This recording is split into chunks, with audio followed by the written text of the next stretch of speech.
നമസ്കാരം R P. നമസ്കാരം. Gulf യുദ്ധം അതിൻ്റെ നിർണായകമായ ഘട്ടത്തിലേക്ക് കടന്നിരിക്കുകയാണ്. രണ്ട് ഭാഗവും വിട്ടുകൊടുക്കുന്നില്ല എന്നാണ് പറയുന്നത്. അപ്പം യുദ്ധം ഇങ്ങനെ നീണ്ടുപോയിക്കൊണ്ടിരിക്കുന്നു. പക്ഷേ യുദ്ധത്തിൻ്റെ വലിയ പ്രത്യാഘാതം ഇറാൻ അനുഭവിക്കുന്നത് പോലെ തന്നെ അമേരിക്കയിലും അനുഭവിക്കേണ്ടി വരുന്നുണ്ട്. അതായത് അമേരിക്ക ഇതിനോടകം തന്നെ വലിയ രീതിയിലുള്ളൊരു സാമ്പത്തിക ശോഷണത്തിലാണ്. അതുകൊണ്ടാണ് അടുത്ത ട്രംപ് വന്ന ട്രംപ് ഭരണത്തിന് കീഴിൽ ഗ്രേറ്റ് അമേരിക്ക തിരിച്ചു കൊണ്ടുവരാൻ വേണ്ടിയിട്ടുള്ള ചില നയങ്ങളൊക്കെയും കൊണ്ടുവരണം എന്നുള്ള രീതിയിൽ ആവിഷ്കരിച്ചത്. പക്ഷേ അതൊന്നും പിടികിട്ടാത്ത ഒരു അവസ്ഥയിലാണ് സെനറ്റ് ഇപ്പോൾ ട്രംപിനെതിരായിട്ടാണ് നിൽക്കുന്നത്. അപ്പോൾ എന്തായിരിക്കും അമേരിക്ക ഈ യുദ്ധത്തിൽ ബാധിക്കാൻ പോകുന്നത്? തീർച്ചയായിട്ടും അമേരിക്കയ്ക്ക് ഒരു യുദ്ധം ഉണ്ടായിക്കഴിഞ്ഞു കഴിഞ്ഞാൽ അതുമായിട്ട് ബന്ധപ്പെട്ട എല്ലാ പാർട്ടികൾക്കും, എല്ലാ ആൾക്കാർക്കും, എല്ലാ രാജ്യങ്ങൾക്കും അതിൻ്റെ എഫക്റ്റ് ഉണ്ടാവും. ആ എഫക്റ്റ് ഒരിക്കലും പോസിറ്റീവും ആയിരിക്കില്ല. കാരണം അവരും സഫർ ചെയ്യുന്നുണ്ട്, അവർക്കും വലിയ നഷ്ടങ്ങളുണ്ടാവുന്നുണ്ട്. അമേരിക്കയെ സംബന്ധിച്ചിടത്തോളം ഈ ഇറാൻ യുദ്ധം അതൊരു ലോങ് ടേമിൽ, ഒരു ദീർഘകാല അടിസ്ഥാനത്തിൽ നോക്കിയാൽ അമേരിക്കയെ ഇത് കൃത്യമായിട്ട് ബാധിക്കുമെന്നുള്ള കാര്യത്തിൽ യാതൊരു സംശയമില്ല. പക്ഷേ എനിക്ക് ഹരിയോടെ ചോദിക്കാനുള്ളത്, ഇത് അമേരിക്കയുടെ ഈ ഒരു യുദ്ധം അമേരിക്കയിൽ ഉണ്ടാക്കിയ ഒരു സാമ്പത്തിക ആഘാതം അത് എത്രത്തോളമാണെന്ന് എന്നേക്കാൾ കൂടുതൽ എക്സ്പ്ലെയിൻ ചെയ്യാൻ പറ്റുന്ന ഹരിക്കാണെന്ന് എനിക്ക് തോന്നുന്നു. എന്തായാലും ഒരു കാര്യം സത്യമാണ്, ഗ്യാസോലിൻ്റെയൊക്കെ പ്രൈസ് അവിടെ 4 വർഷത്തിനിടയിൽ ഏറ്റവും കൂടുതൽ ആണ് കൂടിയിരിക്കുന്നത് എന്നാണ് പറയുന്നത്. ഏതാണ്ട് 65% വരെ ഗ്യാസോലിൻ പ്രൈസ് കൂടിയിട്ടുണ്ട് എന്ന് പറയുന്നു. അപ്പോൾ അത് ഒരു ഉണ്ടാക്കുന്ന സാമ്പത്തിക ആഘാതത്തിൻ്റെ ഒരു ഭാഗം മാത്രമാണ്. എല്ലാ അർത്ഥത്തിലും നോക്കിക്കഴിഞ്ഞാൽ ഒരു പൊതുവായിട്ട് അമേരിക്കയുടെ ഒരു സാമ്പത്തിക അവസ്ഥ ഈ യുദ്ധം എത്രത്തോളം പ്രതികൂലമായി ബാധിച്ചിട്ടുണ്ടെന്ന് ഹരി ഒന്ന് പറയും. അല്ല, ഇത് ആർ പി നേരത്തെ സൂചിപ്പിച്ച പോലെ ഗ്യാസോലിൻ പ്രൈസ് ഹൈക്ക് അവിടെ ഉണ്ടായിട്ടുണ്ട്. വലിയ രീതിയിലുള്ളൊരു ഇൻഫ്ലേഷൻ ഉണ്ടായിട്ടുണ്ട്. ഇതിന് മുന്നേ തന്നെ അമേരിക്കയിൽ അത്തരത്തിലുള്ള ഒരു റിസഷൻ്റെ വക്കോളമാണ് എത്തിയത്. 2007 ബാധിച്ച റിസഷൻ പോലെ അല്ലെങ്കിൽ കൂടിയും അമേരിക്ക ഒരു റിസഷൻ്റെ വക്കിലാണ്. യഥാർത്ഥത്തിൽ അവരിത് പുറത്ത് പറയുന്നില്ല എന്നേ ഉള്ളൂ. അതുകൊണ്ടാണ് ഈ ട്രംപ് അഡ്മിനിസ്ട്രേഷൻ വന്നതിന് ശേഷം, രണ്ടാമത്തെ ട്രംപ് അഡ്മിനിസ്ട്രേഷൻ വന്നതിന് ശേഷം അമേരിക്ക കേന്ദ്രമാക്കിക്കൊണ്ട് അതായത് അമേരിക്കയുടെ ഒരു കയറ്റുമതിയെ കൂടുതൽ ബൂസ്റ്റ് ചെയ്തുകൊണ്ടുള്ള പോളിസികൾ കൊണ്ടുവരാൻ വേണ്ടിയിട്ട് ശ്രമം നടത്തിയത്. പക്ഷേ അത്തരമൊരു ശ്രമത്തെ പോലും വലിയ രീതിയിലൊന്നും ഈ കയറ്റുമതി നടത്തുന്നതിന് ബാധിച്ചിട്ടില്ല. അമേരിക്ക ഒരു കൺസപ്ഷൻ ഓറിയൻറ്റഡ് എക്കണോമിയാണ്. അപ്പോൾ ഈ കയറ്റുമതി വലിയ തോതിലൊന്നും വർദ്ധിച്ചിട്ടില്ല എന്ന് നമുക്ക് അമേരിക്കയുടെ സമ്പദ് വ്യവസ്ഥ നിരീക്ഷിക്കുമ്പോൾ തന്നെ മനസ്സിലാക്കാവുന്ന ഒരു കാര്യമുണ്ട്. അത് ഈ ഒരു ഡിമാൻഡ് ലോസ് അമേരിക്കയെ വലിയ രീതിയിൽ ബാധിക്കുന്നുണ്ട്. ഈ യുദ്ധം വന്നതോടുകൂടി വീണ്ടും സമ്പദ് വ്യവസ്ഥ താറുമാറാകാൻ കാരണം വീണ്ടും ഈ പ്രൈസ് ഹൈക്ക് ഉണ്ടായിട്ടുണ്ട്. ഈ പ്രൈസ് ഹൈക്ക് ഉണ്ടാകുമ്പോൾ നാച്ചുറലി തന്നെ അവിടുത്തെ ഈ കൺസപ്ഷനും കുറഞ്ഞിട്ടുണ്ട്. അതോടൊപ്പം തന്നെ നേരത്തെ പോലുള്ള ഒരു കയറ്റുമതിയും ഉണ്ടാവാത്ത ഒരു അവസ്ഥയിൽ അമേരിക്കൻ സമ്പദ് വ്യവസ്ഥ ആകെ താറുമാറായി കിടക്കുകയാണ്. അതുകൊണ്ടാണ് പലപ്പോഴായിട്ട് ട്രംപിനെ സെനറ്റ് വാൺ ചെയ്യുന്നതും അവർ ഇതിനെ വിമർശിക്കുന്നതും. പക്ഷേ അത് ചെവിക്കൊള്ളാൻ വേണ്ടിയുള്ള ഒരു ബോധം പോലും ട്രംപ് പരമാവധി കാണിക്കാറില്ല എന്നുള്ളതാണ്.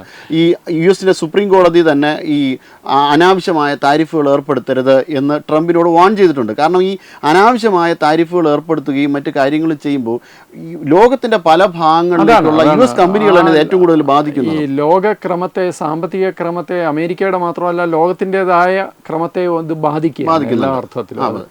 ശരിയാണ്. ഇതിനോടൊപ്പം എനിക്ക് 1-2 കാര്യങ്ങളാണ് അമേരിക്കയ്ക്കുണ്ടാകുന്ന വലിയ നഷ്ടങ്ങൾ അല്ലെങ്കിൽ അമേരിക്കയ്ക്കുണ്ടാകുന്ന പ്രത്യാഘാതങ്ങളെക്കുറിച്ച് പറയാനുള്ളത്.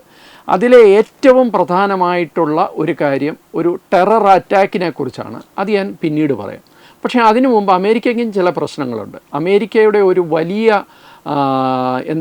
ന്യൂനത അല്ലെങ്കിൽ ഒരു വലിയ വീക്ക്നെസ് അമേരിക്കയുടെ ഇപ്പോൾ വളരെ കൃത്യമായിട്ട് ഒരു ദൗർബല്യം എന്ന് തന്നെ പറയാവുന്ന ഒരു കാര്യം, അത് ഇറാൻ നിരന്തരം വെല്ലുവിളിച്ചിട്ടും അമേരിക്ക ഒരു കരയുദ്ധത്തിന് തയ്യാറല്ല എന്നുള്ളതാണ്.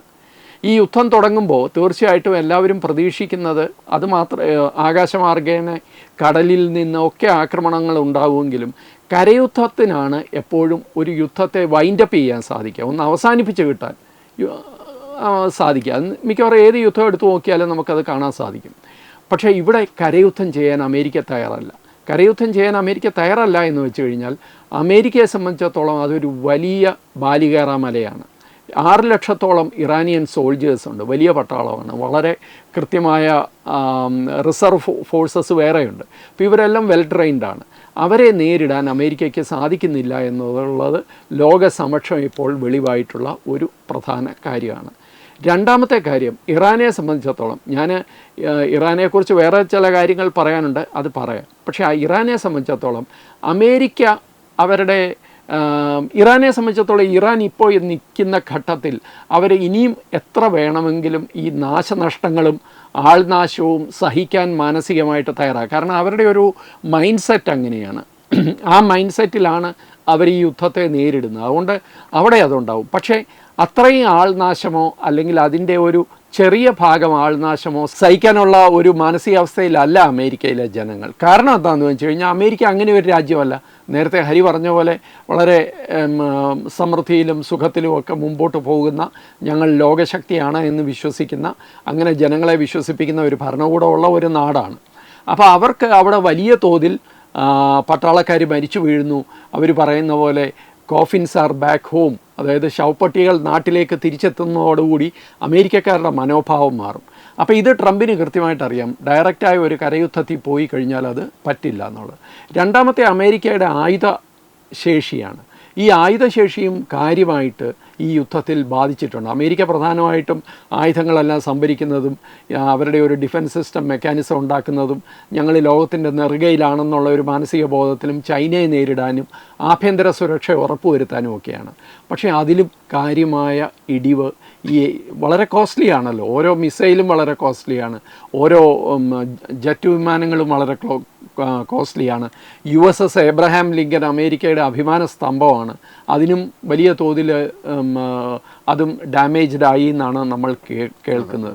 അപ്പോൾ അമേരിക്കയ്ക്ക് ഇതൊരു വലിയ നഷ്ടമാണ്. ഈ നഷ്ടം ഒരു പരിധി കഴിയുമ്പോൾ അവിടുത്തെ ജനങ്ങൾ ആ നഷ്ടത്തെ ഉൾക്കൊള്ളാൻ സാധിക്കാത്ത ഒരവസ്ഥയിലെത്തും. അത് രണ്ടാമത്തെ വലിയ അപകടമാണ്. കാരണം അമേരിക്ക ഈ രീതിയിലൊരു പ്രത്യാഘാതം ഇറാനിൽ നിന്നുണ്ടാകും എന്ന് പ്രതീക്ഷിച്ചില്ല. കാരണം ട്രംപ് തന്നെ യുദ്ധം തുടങ്ങുമ്പോൾ പറഞ്ഞിരുന്ന ഒരു കാര്യം എന്ന് പറയുന്നത് ഒറ്റയാഴ്ച അല്ലെങ്കിൽ 2 ആഴ്ച എന്നുള്ളത്. ഈ രീതിയിൽ അസാമാന്യമായ ഒരു ധൈര്യം, ആ ധൈര്യത്തെ നമുക്ക് സമ്മതിച്ചു കൊടുക്കാതിരിക്കാൻ നിവർത്തിയില്ല. കാരണം തകർന്നുകൊണ്ട് അവരുടെ ഒരു ട്രൈബൽ അല്ലെങ്കിൽ അവരുടെ ഒരു വംശീയമായ ഒരു ബോധമാണത്. കാരണം യുദ്ധം ചെയ്തും യുദ്ധത്തിൽ സഫർ ചെയ്തും ജയിച്ചും ഒക്കെ വരുന്ന ആ ഒരു മെന്റാലിറ്റി വേറൊന്നാണ്. അപ്പോൾ അത് കണ്ടാണ് അത്തരം ഇപ്പം F-16 വരെ ഇടയ്ക്ക് അടിച്ചിട്ടു, ഇറാൻ അടിച്ചിട്ടു. ആ ഒരു രീതിയിൽ അമേരിക്കയ്ക്ക് ഇത്രയും വലിയൊരു തിരിച്ചടി. ഇതിനു മുന്നേ ഈ തിരിച്ചടി ഉണ്ടായത് അഫ്ഗാൻ യുദ്ധത്തിലാണ്. അഫ്ഗാൻ യുദ്ധം അമേരിക്ക പരാജയപ്പെടുകയായിരുന്നു ചെയ്യുന്നത്. അല്ല, ഇത് യഥാർത്ഥത്തിൽ അമേരിക്കയ്ക്ക് യുദ്ധം തുടങ്ങാനേ അറിയുള്ളൂ. യുദ്ധം അവരുടെ ഒരു വിജയത്തിൽ എത്തിച്ച് വൈൻഡപ്പ് ചെയ്യാൻ അമേരിക്കയ്ക്ക് അറിയില്ല. ഇതിൽ ശരിക്കും ഇസ്രായേലിനാണ് ആ ന്യായം ഉള്ളതും ഇസ്രായേലിനാണ്. ഞാനത് തുടക്കം തൊട്ടേ പറയുന്നതാണ്.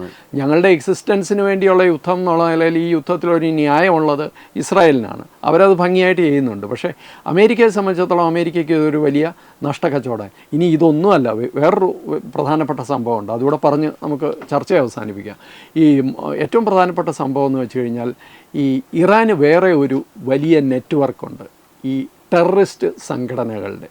അവരൊരു പ്രോക്സി വാർ എന്ന് പറയുന്ന, നിഴൽ യുദ്ധം എന്ന് പറയുന്ന, അവരുടെ താല്പര്യങ്ങൾക്ക് വേണ്ടി അവർക്ക് പ്രേരിപ്പിക്കാൻ സാധിക്കുന്ന നിരവധി ഭീകര ഗ്രൂപ്പുകൾ ഉണ്ട്. അതിൽ നമുക്കെല്ലാവർക്കും അറിയുന്ന ഹൂതി വിമതരുണ്ട്, ഇറാഖിലെ ഷിയാക്കളുണ്ട്, ഹമാസ് ഉണ്ട്, ഹിസ്ബുള്ളയുണ്ട്. ഇങ്ങനെയുള്ള കുറേ ഇസ്ലാമിക ഭീകര ഗ്രൂപ്പുകൾ ഉണ്ട്. ഈ ഗ്രൂപ്പുകൾക്ക് ആഫ്രിക്ക ഉൾപ്പെടെ ലാറ്റിൻ അമേരിക്ക ഉൾപ്പെടെയുള്ള രാജ്യങ്ങളുമായിട്ട് ലിങ്കുള്ള ഗ്രൂപ്പുകളാണ് ഇതൊക്കെ. അപ്പോൾ എന്താണ് അപകടമെന്ന് ഞാൻ പറയാം. ഈ ഗ്രൂപ്പുകളെ ഉപയോഗിച്ച് ഇപ്പോഴത്തെ ഈ യുദ്ധത്തിൻ്റെ ഒരു അവസാനം ഈ ഭരണകൂടം മാറിയില്ലെങ്കിൽ പരാജയപ്പെട്ടിടത്ത് നിന്ന് ഇറാൻ വീണ്ടും തുടങ്ങാൻ സാധ്യതയുണ്ട്. അത് നിഴൽ യുദ്ധമായിരിക്കും. അങ്ങനെ ഒരു യുദ്ധം ഉണ്ടായാൽ അമേരിക്കയുടെ ഗൾഫ് മേഖലയിലെ ഒരു ബേസും സുരക്ഷിതമാകില്ല എന്ന് പറയേണ്ടി വരും. എന്ന് മാത്രമല്ല, അമേരിക്കയ്ക്കുള്ളിൽ പോലും ഒരു 9/11 പോലെ ഒരു ഭീകരാക്രമണം നടത്താൻ ഇവർ മടിക്കില്ല. കാരണം ഈ ഗ്രൂപ്പുകൾക്കൊക്കെ സംയുക്തമായിട്ട് ഇങ്ങനെയൊരു വലിയ ശക്തിയുണ്ട്. ഇവരുടെയൊക്കെ ലിങ്കുകൾ ഈ ഭാഗത്തു നിന്ന് മറ്റ് ഭൂഖണ്ഡങ്ങളിലേക്ക് വ്യാപിച്ച് കിടക്കുന്നതുമാണ്. അപ്പോൾ ഇറാൻ തീർച്ചയായിട്ടും ഇറാൻ ഇത് ചെയ്യാൻ പറ്റും. പാകിസ്ഥാൻ നമുക്കറിയാം, പാകിസ്ഥാൻ ഒരു ടെററിസത്തെ അവരുടെ ഒരു സ്റ്റേറ്റ് ടൂളായിട്ട്, ഒരു ഉപകരണമായിട്ട് ഉപയോഗിക്കുന്ന ഒരു രാജ്യമാണ് പാകിസ്ഥാൻ. പാകിസ്ഥാനേക്കാൾ 10 മടങ്ങ് അതിന് ശേഷിയുള്ള ഒരു രാജ്യമാണ് ഇറാൻ.